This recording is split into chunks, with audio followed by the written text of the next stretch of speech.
When you listen to Nigel Farage's assessment there, do you feel that maybe this is as good as it was going to get, given that we had the pandemic and it was inevitably always going to be a bit of a mixed bag?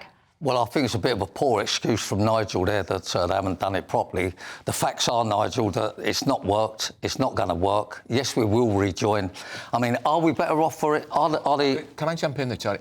We're going to rejoin under which government? Because Labour aren't going to do that, unless you don't think... But I mean, it's going to be unavoidable not to join, because I think it's getting worse and worse for us. I mean, let me just say this. Are the NHS better because we're out of Europe? No, they're not, because they're not employing more staff. Is the building trade better off? No. Is travelling abroad or to the EU or staying in the EU, are we better off? No.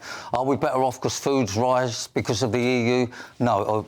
Are we better off with imports and export? No, because they're taking longer. The overall result is that we're not better off. The killer point here is 57% of the public would now vote to remain.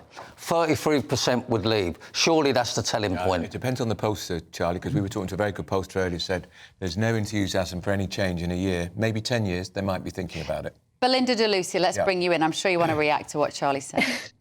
I mean, who would have thought that the UK wanting to run its own affairs and making our politicians more accountable would be so revolutionary and so offensive to so many Brits? You know, the EU makes the case for Brexit every single day. If any of your viewers read the politics of the EU and what's going on there at the moment, it is an absolute crisis. It has a far worse migrant crisis and boat crisis than us. Just ask any of the farmers out there about Brexit and how they long to have the potential and opportunities for freedoms that we've got here. We have avoided £100 billion worth of COVID recovery funds. We don't have to play any part in the £806 billion of debt that they've just created. There are so many benefits, but the Conservative Party refuses to sell them because, in all honesty, they never wanted Brexit. They were forced to deliver Brexit by a handful of MPs. It was thanks to the likes of Nigel Farage and the Brexit Party that forced Brexit through. And Nigel is right. We won against all odds against an establishment. And all this talk about, forms and costs of trade. We never had free trade with the EU. It came at huge democratic cost to the British people and huge financial... It cost us billions to join the club that gave us that trade. It was never free. So this... And the rhetoric that's been going on, anti-Brexit, Brexit to blame for everything. I thought Remainers were supposed to be clever. It's not true. Go on, Charlie, you're meant to be clever.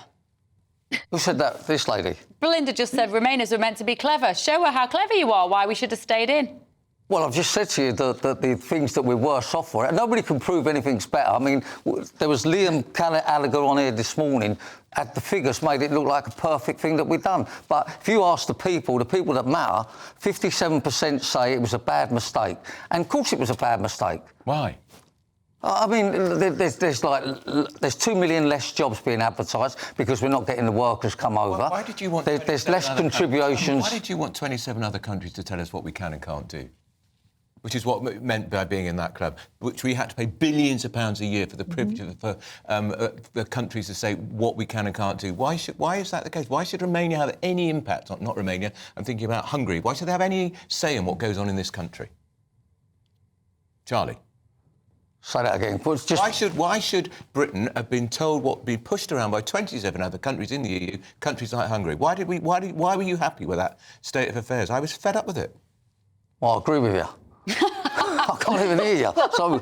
OK, don't worry. No, we were just saying that with the sense that we've kind of got this idea that people were talking about, you know, we get our sovereignty back. Oh, that's nonsense. And why is that nonsense? Why does that... Well, what have we got? What does the sovereignty give us? It's supposed to be that we're in control of our borders. There's more people coming in now via France because of the fact that we've left the EU. There was less coming in then, so that's a massive blow to us. That's got nothing to do with Brexit, Charlie, whatsoever. There's far more. Hundreds of thousands are arriving on Italy and Greece's shore all the time. They didn't Brexit. This is just a crisis of its time, and the whole of Europe is suffering from it.